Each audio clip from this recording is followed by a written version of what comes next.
నా పేరు వేల్పుల వెంకటరాజం. మా గ్రామం వచ్చేసి పల్లగుట్ట, మండలం వచ్చేసి Chilpur, Warangal district, old district. మేము వచ్చేసి మొక్కజొన్న వేసినాం. ఇది లక్ష్మీ సీడ్స్ వారి లక్ష్మీ 7722 లార్డ్ అనే వెరైటీ వేసినాం. బాగుంది, మొలక శాతం బాగుంది. అట్లే మన ట్విల్టు ఇట్లా తట్టుకున్నది. ప్లస్ అన్ని విత్తనాల కంటే దీనికి ఒక 2 సార్లు మందు పెట్టినాం. వేరే వేరే వెరైటీలు ఇంకా మేము వేసినాం, కానీ వాటికి 3-4 సార్లు మందు స్ప్రే చేసినాం. కానీ గింజ పరిమాణం బాగుంది.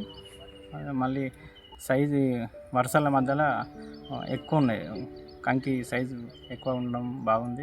గింజ కలర్ అనేది నారింజ కలర్లో ఉంది. మార్కెట్లో మంచి రేటు పలికే విధంగా ఉంది. 1 ఎకరం లాట్ వేసినాం. మ్యాక్సిమం 40 క్వింటాలు దాటే విధంగానే ఉంది.